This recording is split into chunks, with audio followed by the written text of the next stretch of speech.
Hello and thank you for joining us once again here at SGTV. As you can see, we have our very special guest joining us once again, Mr. Billy Byrne from DIYSOS.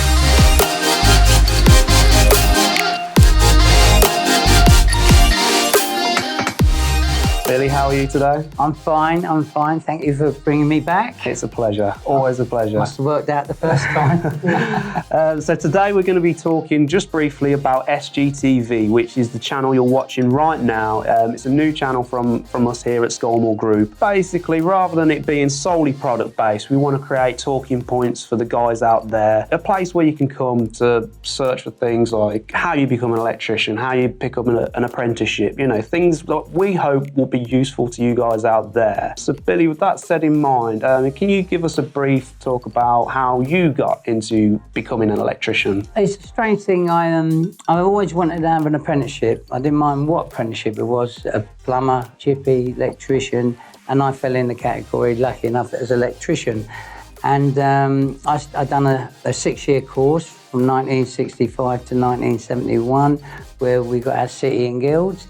And then I worked for a firm that done my apprenticeship, and then they sort of let you go. So you go in the big world to fight for yourself, and that, which was okay. I went out in the big world, and then I got married and come back to Man Robinson's with open arms. So again, I worked for them for a few years, and then my life took a little turn.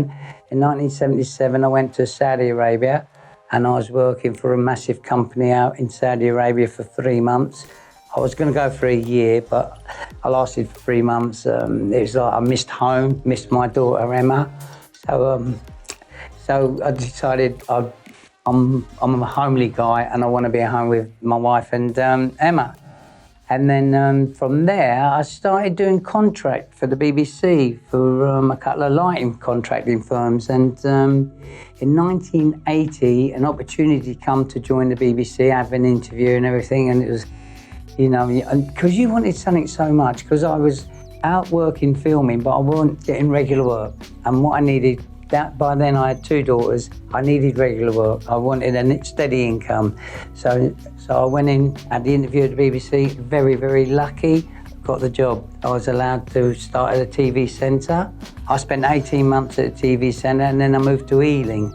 Now Ealing do all the location work, but Only Fools and Horses, One Foot in the Grave, Jonathan Creek, and I rose up to a best boy gaffer.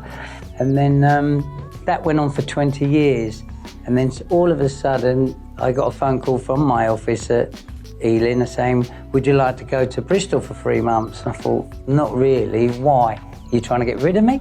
And he said, well, it's not to be behind camera, it's to be in front of camera doing this building DIY. It was called DIYSOS then, this building trade, because there was a couple more on the television, the BBC wanted one.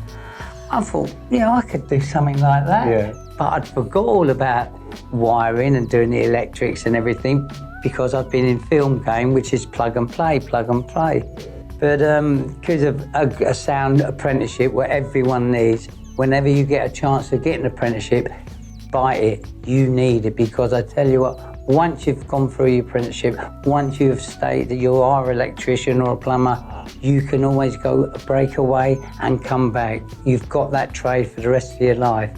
And that's what happened to me. Though I hadn't been applying my trade as an electrician in the domestic world or in the commercial world, I was filming. So it quickly come back to me. And the story was, on the very first job, I was asked to do 2-way lighting. I got a little book, and I had my little book. They caught me in the back of the van, reading the book. So in 2005, I was lucky enough to meet the most nicest guy, Tony Cable, for the NIC-EIC. And what he done, he took me under his wings. He got me to do Part P. He got me to do the 17th edition and the 2391. And through TC, I then come and met people from Scolmore, which is, it's just a blessing, because through my life I've been very lucky, and I split my life up into 2 20-year sections. 20 years when I was working with the BBC, filming and travelling the world, massive holiday, having fun and everything, and then another 20 years with DIYSOS, like a rock band with Chris, Jules, Mark and Nick. It's been like a rock and roll band. been an amazing journey. But it's been hard, and you have to put a lot of hard work. You can't just accept it. Oh, I'm going to be an electrician. I'm going to be a plumber. I'm going to be a chippy. You've got to work hard at it. And when you're young, the harder you work, and the more you put into something, the more rewards you'll get at the end of the day. And you don't have to just be an electrician doing commercials, doing domestic, but you could go in the film game like I have.